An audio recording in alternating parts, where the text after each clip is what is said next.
You wouldn't know it to look at the sky. But something is seriously wrong with the universe. Astronomers have suspected it for some time. Now they're pretty sure. For one thing, the universe may be billions of years too young. For another, part of the universe has been missing, a big part. Fact is, there have been several discoveries recently that threaten to topple our understanding of the universe like a house of cards. Scientists generally agree that the universe is very, very old. But now there's a theory that it may actually be younger than it looks if you look closely enough. What in the world is going on with the universe? Astronomers have found, calculated, or conjured up outlandish, appalling things. Whispers from space left over from the moment of creation. Dark stars, dwarf stars, stars that eat each other. Stars clumped in galaxies, and galaxies clumped in larger, stranger structures. Only recently have we even begun to understand the scale of it all. We have discovered things so small. At a 10 millionth of a trillionth of a trillionth of a trillionth of a second is the earliest time we can really talk about. And expanses so vast. That's expanded by a fraction of a million times a trillion times a trillion. The researchers need a special notation. A billion times a trillion degrees. To write out the incredible distances and magnitudes involved in understanding the universe. Suppose we were to begin with Peoria. Peoria is the center of the universe. Well, not exactly, but the director of the planetarium has built a scale model of the solar system in and around his Illinois city. How's it going, Dave? Morning, Sheldon. Morning. A little bit to the left. I think you missed a spot. A sunspot, There. get it? You got it. The sun in this model is 36 feet high. Mercury is closest to the sun, of course, just around the corner at the school supply store. On that scale, the Earth is 6 blocks away at the Amoco station. Earth is open 24 hours a day. And Mars is 7 blocks beyond Earth at the TV station. Mars has life, or at least television reporters. Pluto is smaller than a golf ball. It's a full 40 miles out of town. And if you think rural Illinois is empty, try the universe. The 40 miles to Pluto, on Peoria's scale, represent 3.5 billion miles. On the same scale, the nearest star, Proxima Centauri, would be as far from Peoria as the moon.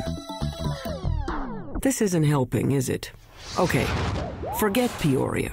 Our sun is bright because it's close, just 93 million miles away. Stars are suns, but farther away. The nearest star is 25 trillion miles away, so far that light from Proxima Centauri, light, the fastest thing in the universe, takes 4 years and 4 months to get here. They say the star is 4 1/3 light years away.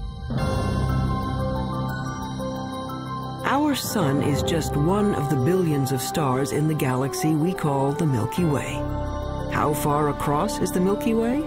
Real far, 100,000 light years. And the Milky Way is just one of some 50 billion galaxies. It's a million light years to the nearest galaxies and tens of hundreds of millions of light years just to cross our galactic neighborhood. It has been said that someone looking at the universe is like an ant contemplating a skyscraper times a billion. So what human beings have done is bring the lights in the sky down to Earth. They've personalized the stars and named them like they name dogs and horses. This grouping of stars in the southern sky is known as Orion. The shepherds in ancient Crete decided it looked like a hunter armed with a club and carrying a shield made of lion skin. Cretan shepherds had great imaginations. do we know what we know today about the universe? Well, we've been trying to understand it for a long time. The awful majesty unveiled by night has, down the ages, stirred us to wonder and worship. Prehistoric astronomers used elaborate monuments to mark the sunrise and the sunset.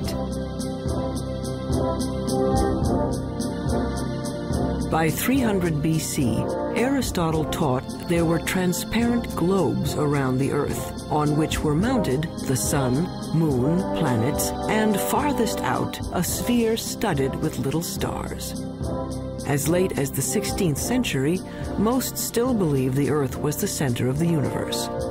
There were a few people, like Copernicus, who thought the Earth circled the sun, but not many.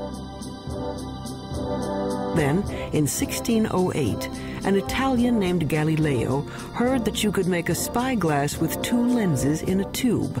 He built one and aimed it up. It was not until Galileo perfected the telescope around 1610 and pointed it at the Milky Way that he was able to say that the Milky Way was just millions of stars. And if you take a pair of binoculars on a clear night and look at the Milky Way, you'll just see that it's nothing but stars and clusters of stars. Galileo's telescope magnified things about as much as a pair of binoculars, but that was enough. He saw that Venus had phases like the moon, that the sun had spots on it, and that the moon had mountains, and that Jupiter had 4 moons. Aristotle's perfect crystalline spheres were shattered, and the universe stopped being simple. And there were other strange things out there. Remember Orion? Well, down in the middle of his sword was a star that wouldn't focus to a bright point, no matter how powerful the telescope. The object came to be called a nebula, and over time, astronomers found many such fuzzy blotches in the sky. Fast forward a couple of centuries.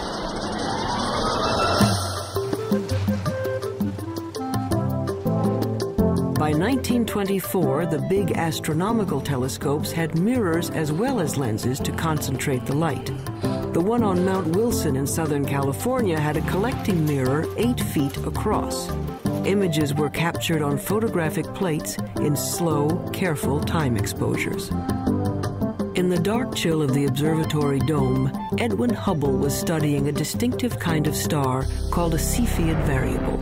Astronomers use it as a distance marker because they know how bright nearby Cepheids are. They know that the dimmer the Cepheid, the farther away it is. Hubble was looking for Cepheids in his photographs when he realized he was seeing an entirely separate galaxy, Andromeda, 2 million light-years away. A lot of those fuzzy nebulas turned out to be galaxies like our own.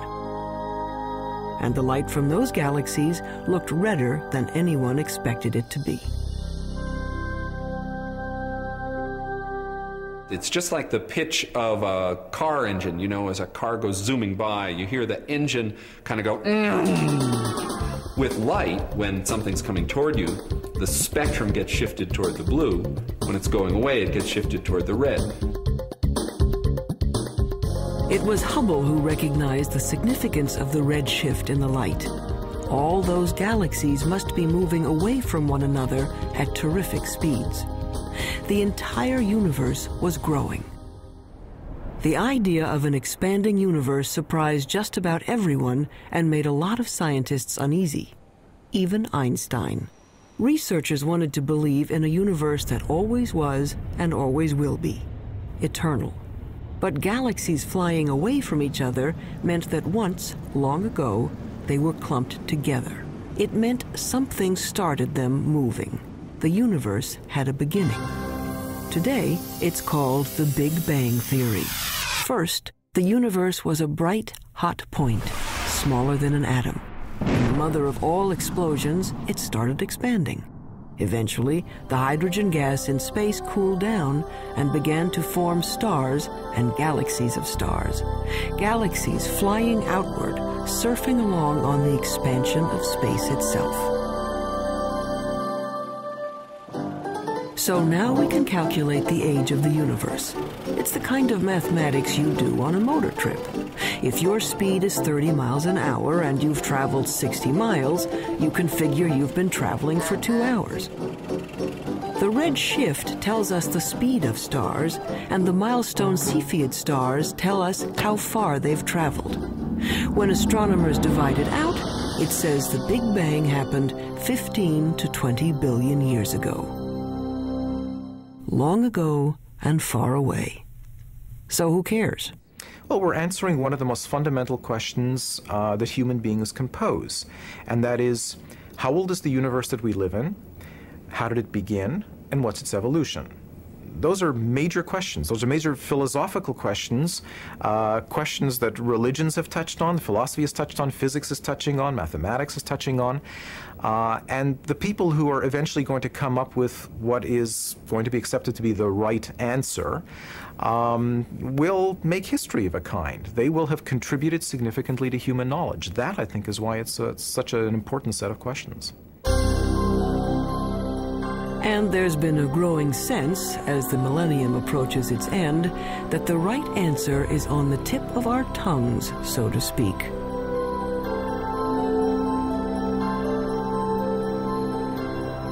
But not yet, not quite.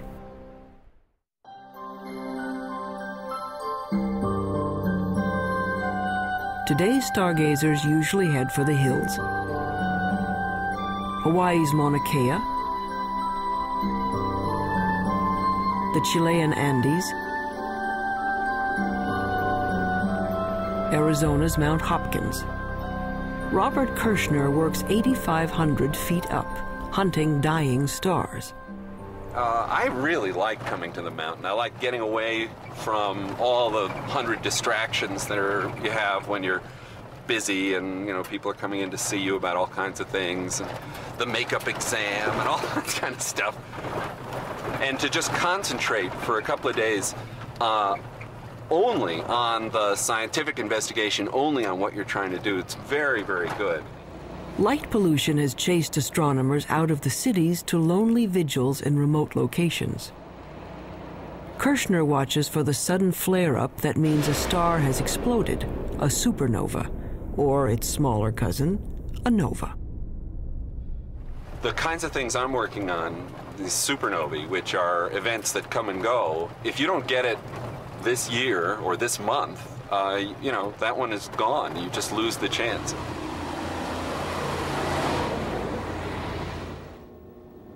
A supernova suddenly outshines its entire galaxy for a few weeks. If Kirshner and his colleagues can calibrate these cosmic flashbulbs, supernovas may prove even better mileposts than Cepheids. The game now for the supernovae, I think, is to find distant ones and to see if they really are the same as the nearby ones. Then we'll have a reliable tool to map out large-scale structure in the universe, and the supernovae, the Type 1 supernovae, look to me like a really good candidate for that. It's easy to find where supernovas have been. There are clouds of dust and gas in space marking places where stars have blown up. But supernovas are rare. A galaxy of 100 million stars might have one exploding star every 100 years. So Kirshner watches and waits. Well, the heroic age of observing has really passed. It used to be that you would be outside the whole night long, instead of sitting in a control room where a television brings the signal in and you're operating on a computer keyboard. 24, okay, get the CCD in the right mode. It's hard staying up all night. Is good.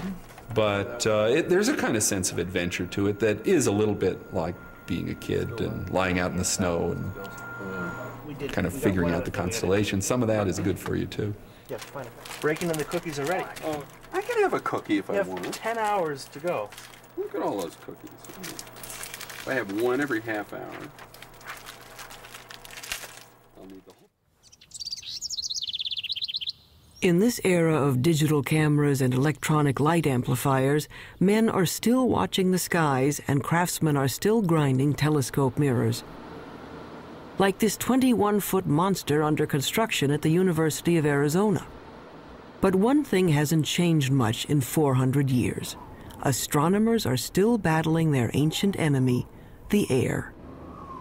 Starlight shimmers and twists as it passes through our atmosphere. The twinkling of the stars may be a delight to poets, but astronomers are trying to get rid of it. What we can do is shine a laser into the sky. We focus on some sodium atoms, which are at about 100 kilometers above the surface of the Earth. We can make those glow with the laser and create an artificial star, which is sort of directly in line with the very faint object we want to look at. And then if we measure the blurring of the artificial star and correct that, then the faint object we really want to look at is corrected as well. And we have liftoff of the Space Shuttle Endeavour. But until that technique is perfected, astronomers have another way to take the twinkle out of the stars. All they have to do is put the telescope above that pesky atmosphere, in orbit. In 1990, NASA launched a space telescope and named it for Edwin Hubble. Unfortunately, its mirror was made wrong and its first pictures were blurred. Astronauts had to go up and fix it. Let's go fix this thing. We copy. Move it out of the sun a little bit. We had a good aliveness test. Outstanding. Houston, Endeavour has a firm handshake with Mr. Hubble's telescope. We copy that, Cody, and there are miles galore down here. It could be real exciting for the astronomical community, I guess, and for the whole world to see what Hubble really can do with a good set of eyeballs. The out-of-focus pictures gave way to spectacular shots of interstellar dust clouds and the great galaxies of stars. In just one bit of the sky, a tiny patch that could be blocked by a grain of sand held at arm's length, astronomers found 2,000 galaxies. They were seeing better than they ever could before. So one way of looking at it is if there was a firefly in Tokyo, and here we are in Washington looking at it, we could tell if there was another firefly 10 feet away. We'd actually be able to distinguish them. In 1994, at the Space Telescope Science Institute in Baltimore, astronomer Wendy Friedman was using the newfound clarity of the Hubble to observe the heavens and stumbled into the cosmological controversy of the decade. Yeah, I just wanted to ask you not to break out any observations until I give you a clear. So when were these images taken? She and her team, like Edwin Hubble before them, were looking at those milestone stars. And the cosmic rays aren't nearly as apparent. For our work, we need a telescope out in space because what we're after is a certain kind of star. It's called a Cepheid. And we have to be able to detect that kind of star against the background of a galaxy. And the Earth's atmosphere smears and blurs our view, and we can't detect those stars. Friedman got the best readings yet on Cepheids in a neighboring galaxy, and a measurement of its distance. Using the redshift speedometer, she calculated a new age for the universe. Our preliminary measurements indicate that the age of the universe is somewhere in the range from 8 to 12 billion years. And that immediately brings about a conflict with other ages that have been measured. That's a problem. Her universe is younger than some stars, and the age dating of stars is very accurate. Scientists can read a star's chemical changes like a clock. When we look at a cluster of stars, hundreds or thousands, it doesn't really matter. What we have to do is go in and measure the brightness of the brightest star that's left in the cluster, that's still burning hydrogen in its core. And that star is the minute hand on the clock, because that's the star that is closest to burning out its hydrogen, closest to ending its life, and that's a direct measure of the age of the cluster. But unfortunately, the star clock has been running 6 billion years longer than Friedman's universe. But we're looking at globular star clusters, 100,000 to 1 million stars, and they're being age-dated by several very reputable groups of physicists, astronomers, and they're all coming up with ages 17, 18, 19 billion years. That's a problem. We're very close to having a kind of contradiction between the ages of the stars and the age of the universe. This would be quite embarrassing, because you really shouldn't be older than your mother. Clearly, if the universe is 10 or 12 billion years old, then there can't be stars in the universe that are 15 or 17 billion years old. That's not logical, at least if the entire Big Bang theory is right or even close to being right. Wendy Friedman is well aware of the dilemma. She knows that, like many other puzzles about the universe, this one will probably be around for a while. I think anytime you get a new tool, you get data that are of better quality than were possible to obtain in the past. Yeah. You learn new things and yes, sometimes leads to confusion because there aren't answers for all of the questions that are being raised. But it's a healthy aspect of science and how science proceeds.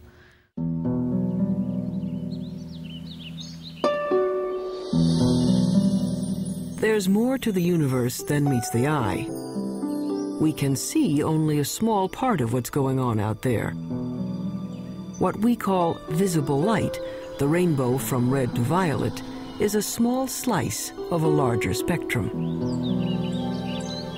But there are other ways of seeing. With the right technology, you can look at the world in everything from X-rays to infrared to radio waves. In the last few decades, the new tools have brought a previously hidden universe into view.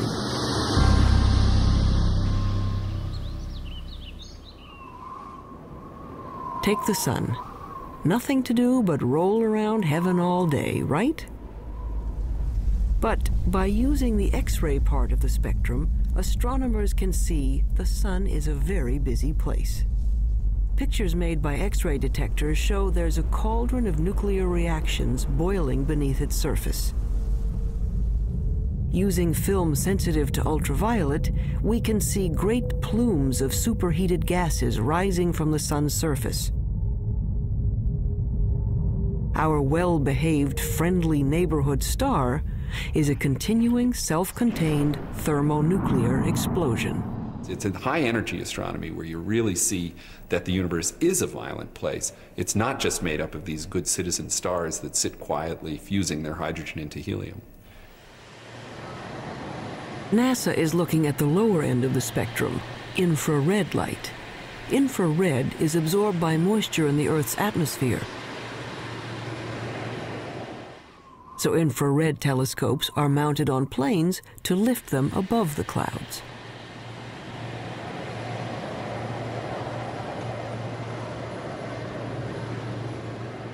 Just like fog lights on your car will enable you to see deeper, in the infrared you can see deeper into the universe. We warm human bodies shine in the infrared. Anything at my temperature in the universe is emitting planets, comets, other bodies.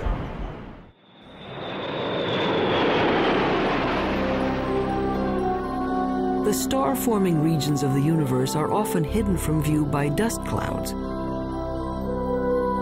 until infrared astronomy allowed us a way in. Now we can see clouds of frigid hydrogen gas condensing and starting to heat up as stars. The sky in the infrared is a strange and wonderful place. Once we learned where to look, we could peek into these stellar nurseries and snap some baby pictures. This is Hubble's view of the Eagle Nebula. The bright spots on the edge of these monstrous pillars of gas are brand new suns.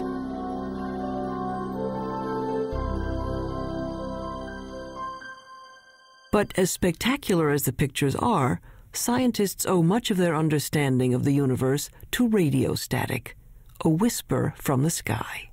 If you're listening to the universe with a radio telescope, it would mainly be a hissing sound. It sounds like steam escaping from a radiator. They heard it first by accident. In 1965, researchers at Bell Telephone Laboratories had built a powerful listening station to hear signals from the first of America's communication satellites. But they were distracted by an ultra-low frequency hiss from everywhere in the sky. What they were picking up was energy from the bright flash that started the universe, an echo of the Big Bang itself. Radio astronomy was the second big window we opened on the universe.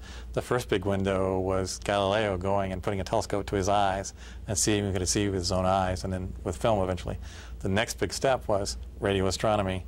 It's a great step forward in terms of discovering new things and understanding new things. The discovery of the cosmic background radiation was a fatal blow to those who wanted to believe in an eternal universe. The Big Bang proponents had won.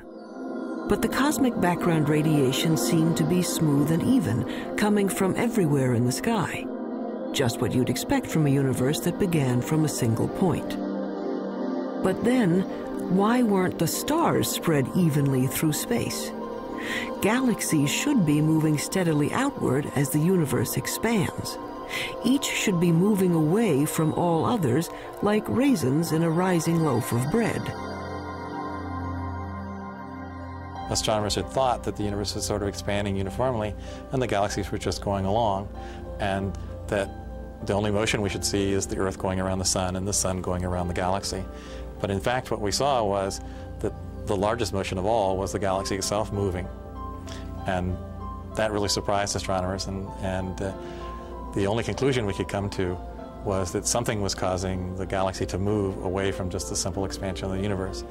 And after thinking about it for a while, the conclusion was that there must be a large group of galaxies near us. When astronomers plot the position of galaxies in their computers, they find filaments and clusters and walls of galaxies. How could that be if radio telescopes were saying the energy of the Big Bang was evenly spread across the sky? There had to be some seeds at the beginning. There had to be some small lumps in the early universe that are going to grow to create the structure. So Smoot went looking for irregularities in the background radiation to show that the Big Bang explosion was uneven. In 1989, his instrument package went up on a satellite, the Cosmic Background Explorer. It found subtle variations in the energy left over from the moment of creation.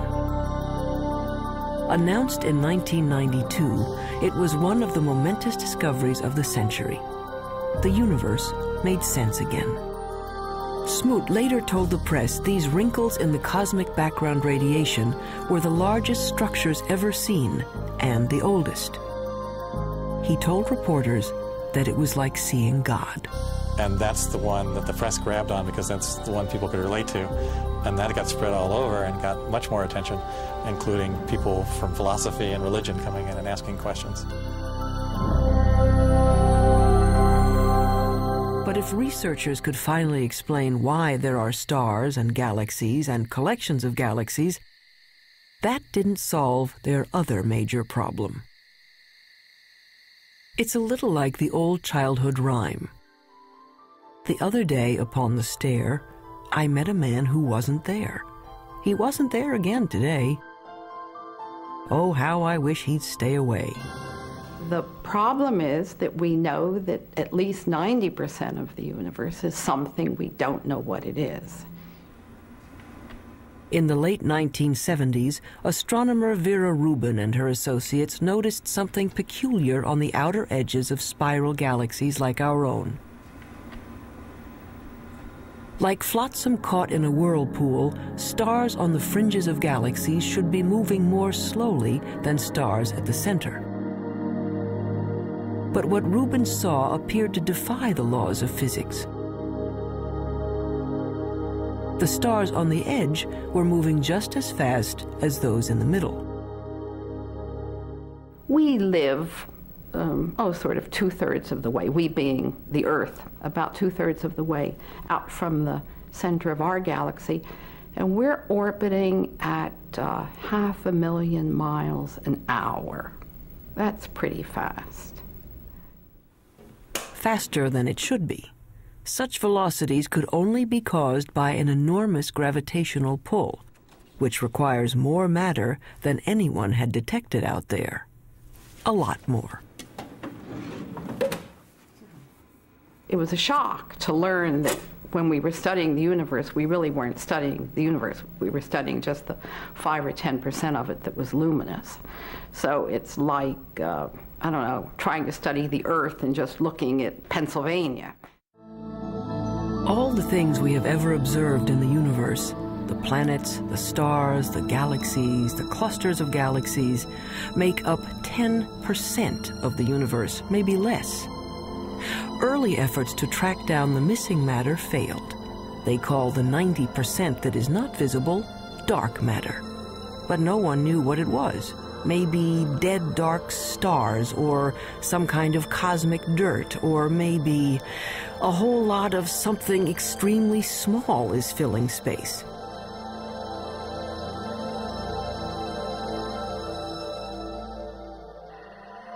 Subatomic particles called neutrinos might make up part of the missing mass, but not enough.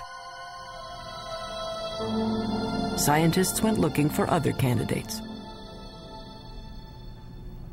Daniel Snowden Ift theorizes that dark matter may be made of something physicists have taken to calling WIMPs, short for weakly interacting massive particles. These would be things smaller than atoms if they exist at all. The only way to detect them would be to look for their footprints. It's kind of like a ghost particle. It passes through matter without ever interacting with it, or I should say hardly ever interacting with it. Every once in a while, a WIMP will come in and bump an atom out of wherever it's sitting, and that's the only indication that we would have that WIMPs exist. He's looking for elusive tracks that might have been left in billion-year-old mica rocks. Mineral mica has one of the most regular atomic structures of all, so if a WIMP had passed through it, it might have knocked some atoms out of alignment. What we're looking for is the WIMP to come in, bump one of the atoms in the mica, and that recoiling atom then produces a chemical change within the mica. In his search for the WIMPs, he splits up endless mica samples and bathes them in hydrochloric acid.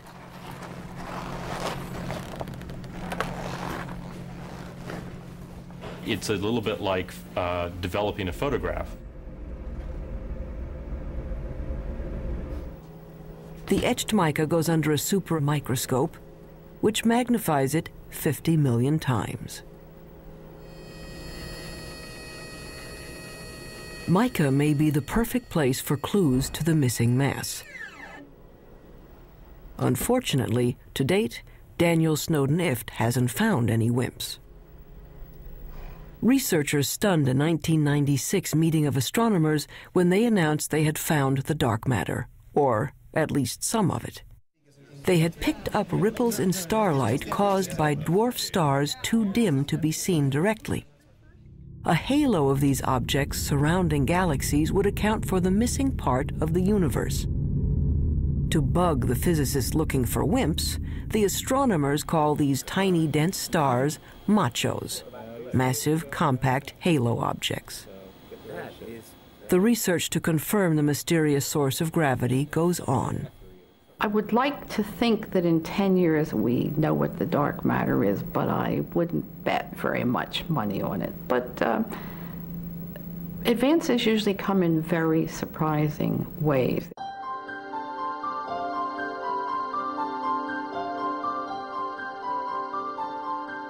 Why do we care about something that we can barely measure and can't see at all? Because it might tell us how the universe is going to end. Matter makes gravity, and gravity is the only thing that can act as a brake on the expansion started by the Big Bang. If there is not enough dark matter, the universe may go on expanding and cooling to end not in a bang, but a shiver. If there is enough dark matter, the expansion of the universe will coast to a stop and reverse, everything falling back together, till the Big Bang ends in a big crunch. And maybe, just possibly, a new Big Bang to start things up again.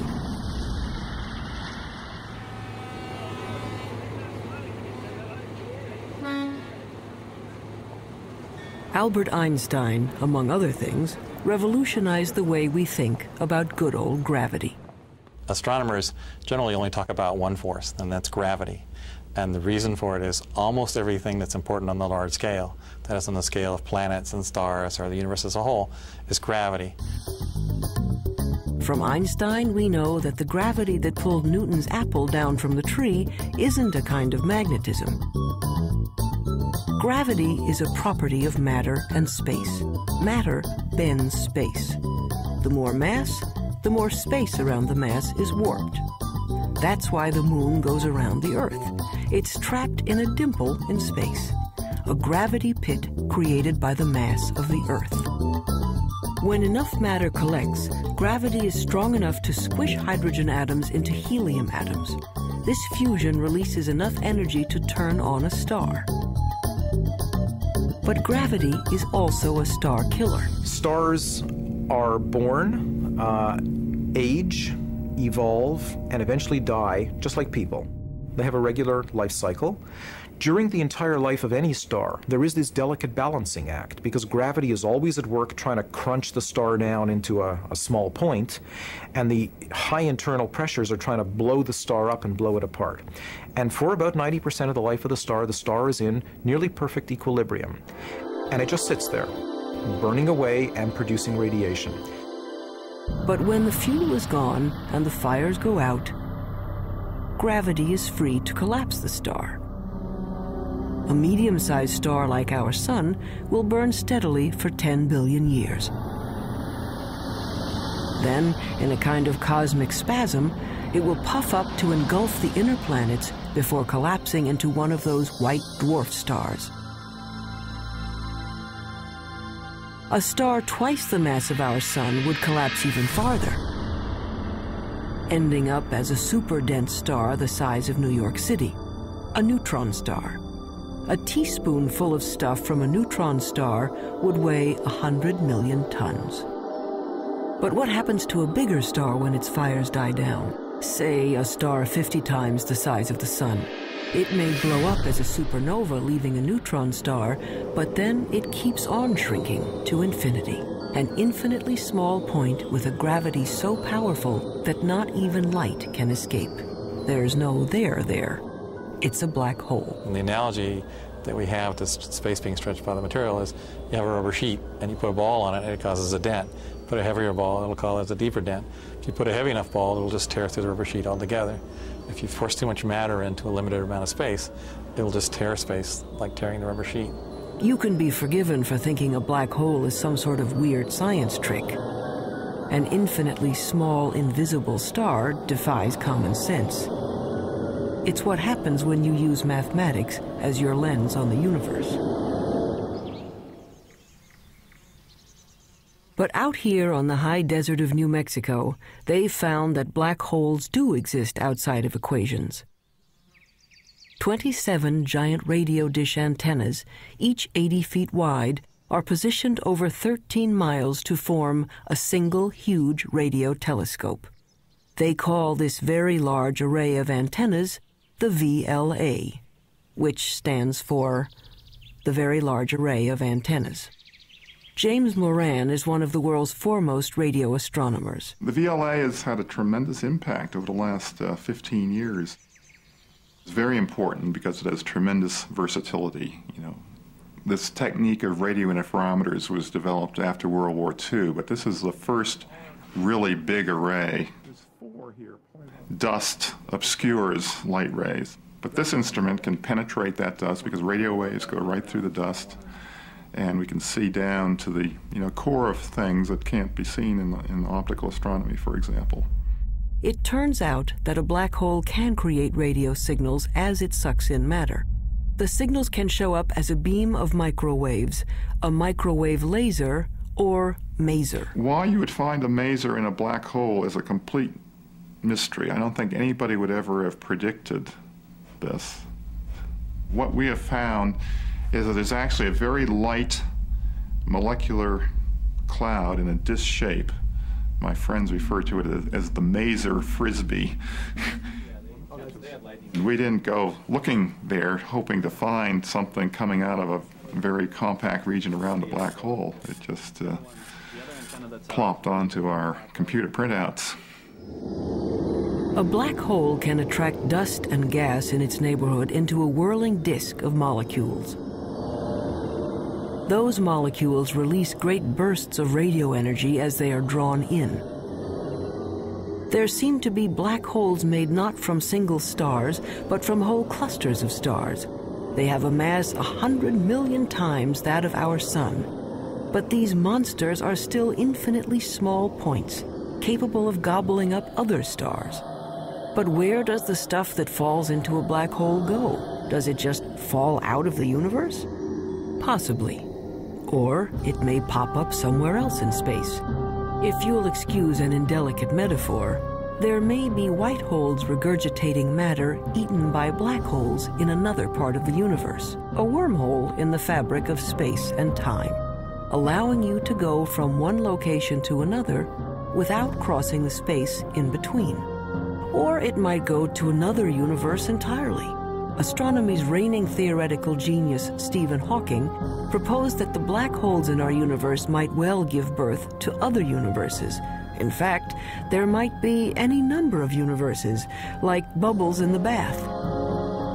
We don't know, and probably can't know. If you fell into a black hole, you'd be stretched until you were thinner than a strand of spaghetti, which wouldn't bother you because time would stop.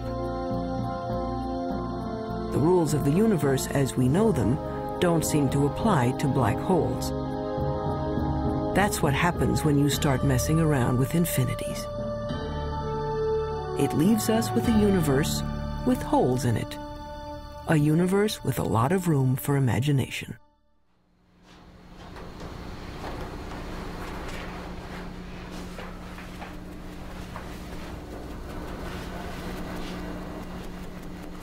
On the sound stages of Paramount Pictures, a spin-off of one of the most durable shows in television history, Star Trek Voyager. Quiet on the stage. Anyone not ready? Roll, please.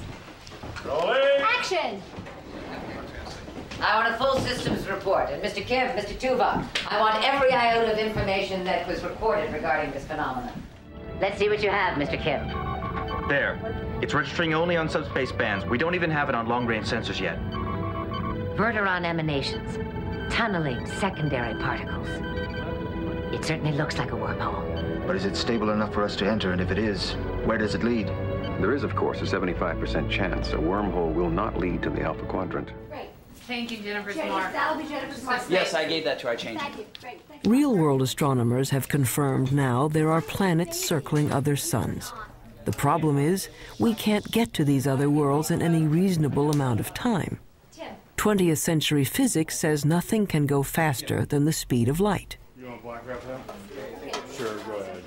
But that would be much too slow for a 24th century operation like Star Trek. The dramatic need of a television series called Star Trek is that we need to travel to a different planet every week.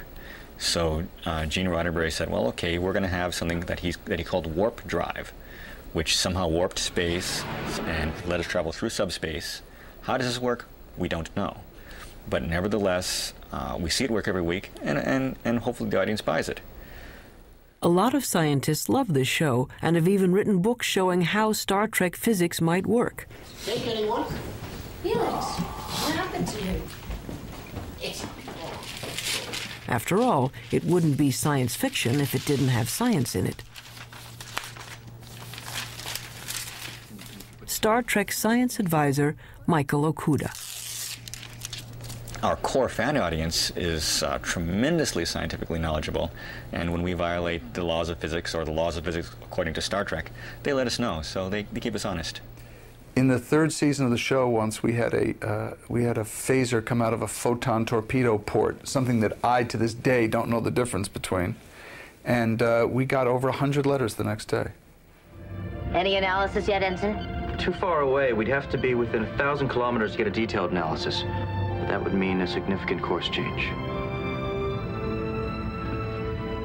Well, Mr. Kim, if there's even the possibility of finding a wormhole, I think we can afford a detour. Scientists take wormholes seriously enough that they have become an assignment in George Smoot's physics class. Given a wormhole a couple of miles across, students are asked to calculate what could pass through without being destroyed by gravitational tides. The smallest piece of electronic that wouldn't be torn apart in terms of going through this. And the answer was, it's something that's smaller than a chip, but it's roughly the size of a chip.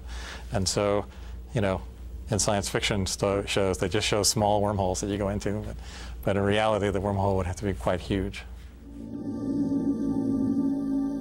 But theoretically, at least, you could go someplace else in space or time. As far as physics goes, a wormhole is a loophole in the laws of the universe.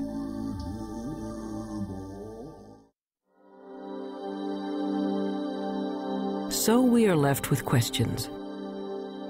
Why do some stars appear to be older than the universe? Why do galaxies move as if there were something dark and huge out there? We're not making people live 200 years. We're not doubling the gross national product. What we are doing is enriching everybody's lives by trying to answer some of the questions that I think everybody's interested in. These are some of the oldest questions, children's questions. Where did we come from? Where are we going? Are there other worlds? What is outside the universe? What happened before the universe started? What happens after the universe ends? You want to find out, well, where does science end and where does philosophy take over? And it's not clear where they do. Modern astronomy is a young subject, and each time we get a new and better tool for looking into the void, we find surprises. More and more data that doesn't quite fit. And I think it's portrayed as if the field is in total confusion and chaos, and I think very often it appears that way at the forefront when things are not understood and there are unsolved problems. But progress is being made. The fact that we're able to take these subtle clues, that things you can barely measure with the biggest, most sophisticated instruments, and figure out that they are telling you about what the universe was like 15 billion years ago, I think that's a terrific thing. Why does the universe exist? Given the fact that it does exist, the fact that it is as exquisitely beautiful, as exquisitely tuned as it is, that it works as astonishingly well as it does, and that we, very tiny creatures on a rather remote planet, not in any special place in the universe, have been able to evolve in this universe and sense the universe, the entire universe around us, that we can sense that there are things out to 15 billion light years away from us. That to me is just a mind-boggling concept. We are the only star in the universe that we know about that has life, so perhaps that makes one feel a little more unique and life a little more precious thing, knowing that it doesn't seem to be that common. We are part of the universe. The material that we know, the matter we're made of, started out as atoms produced by exploding stars. I like very much the fact that every atom in our bodies has come from some star. If there were no stars, the universe would be all hydrogen and none of what we know would exist. And that's why it's not an exaggeration to say that human beings are stardust, because the iron in our blood and our hemoglobin and the calcium in our bones and all the other heavy elements in our body were created in supernova explosions. So in our quest to understand the universe, we come back to ourselves. If we are made from the elements of stars, aren't we then, in a way, the universe trying to understand itself? It's not quite what the ancients were talking about, but maybe we're in the center of the universe after all.